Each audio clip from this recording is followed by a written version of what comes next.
We are in Portsmouth in the south of England, where we are going to visit HMS Victory at the historic Dockyard. This ship, on which Nelson fell at the Battle of Trafalgar, is now a museum, but she is also still officially in service as a flagship at the First Sea Lord. Let's find out more.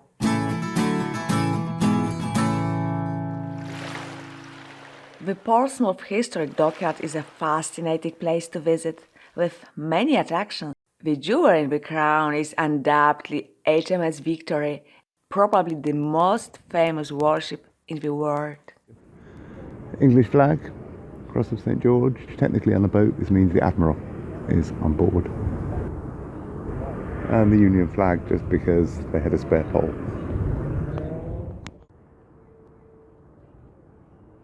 Laid into the waterline, about 25 feet of water, so you could stick a nurse on her end and put her next to this boat when she's fully laden, and a nurse would be just about under the water on her end. Victory was launched in 1765 and fought in several sea battles under a number of captains. She is best known for her part in the Battle of Trafalgar in 1805 under the command of Captain Thomas Hardy. On board was Vice Admiral Horatio Nelson, who directed the British fleet from Victory's deck, and was among the 58 sailors who died on the ship during the battle. From laying the keel in 1758, it took 6 years to complete building work. When you got your audio guide, you're ready to pass through the companionway and explore. Imagine being on the gun deck in the heat of a battle. The noise must have been deafening, especially as English sailors in those days had enormous ears. Just look at the size of that cotton bud.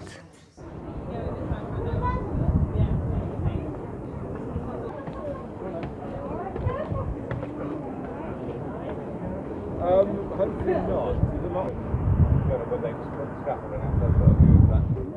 It was right here, as he yelled order of battle, that Nelson was shot in the shoulder by a French sailor high in the rigging of the ship Redoubtable. He died of his wound later, deep in the bowels of Victory. The musket ball that killed him was saved, and it's now on display at Windsor Castle. Nelson's body was also taken back to England, preserved in a barrel of the Navy's finest rum. The sailors on board didn't mind that and drank it dry before Victory made it home. Probably only a legend, but why let the facts get in the way of a good story? Exploring Victory motionless in her dry dock today, it would be easy to believe that you are in an aristocratic home from years gone by. But up on deck you are left in no doubt that you are on board a serious ship. One that required many men to sail and would have struck fear and awe into the hearts of any opposing captains.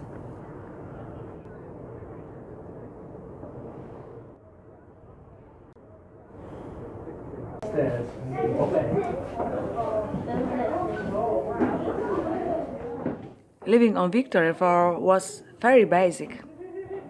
Although it might seem quite advanced to have huts like this on board, remember that it was only for officers. The men had to make other arrangements up on deck. Those who were taken sick, which wasn't uncommon in the Navy in this day, would take a trip to the apothecary. It looks very well stocked, but there's not much we would recognize in the chemist today. Anthony said that there's special banana holders. These two. Stop banana be squashed.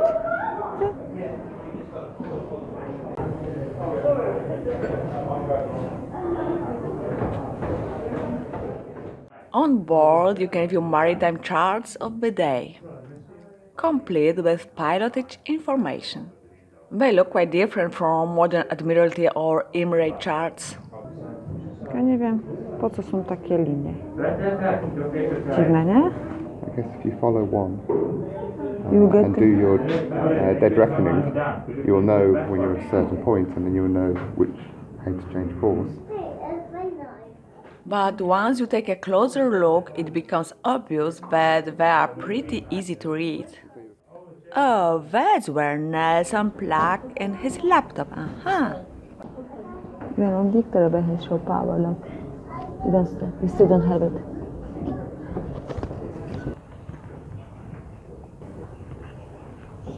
You got quite a view if you were sitting on the loo. And if you were an officer, of course.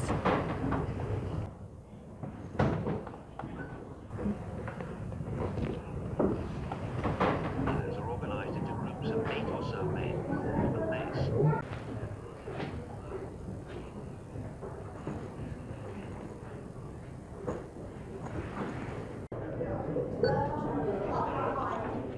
Bring him to the galley if it needs cooking.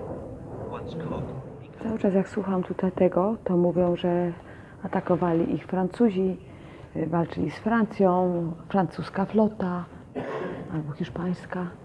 Takie co mi się przyszło do głowy, że jak się mówi teraz o II wojnie światowej, to jakoś ciągle nam ktoś wmawia, że to byli naziści, nazist, coś takiego. Że to byli Niemcy, nie? Co? Nie to samo? A on twierdzi, że nie to samo. Ciekawe czemu. Deep down in Victory, we find the sergeant's quarters and workplace. Serious injuries were not uncommon, especially in battle. But it looks as the attempt cures could have been almost worse than the original injury. No sailor will want to end up here, especially in the days before anesthetic. Despite many years of ongoing restoration, conservation and repairs, work on keeping Victory is a never-ending job. Modern technology helps, but it is nevertheless a battle that is constantly being fought. Let's hope that, like Trafalgar, it's a battle that Victory can win. If you like our films, please consider supporting us by buying us a coffee using the link below. Thank you. Bye.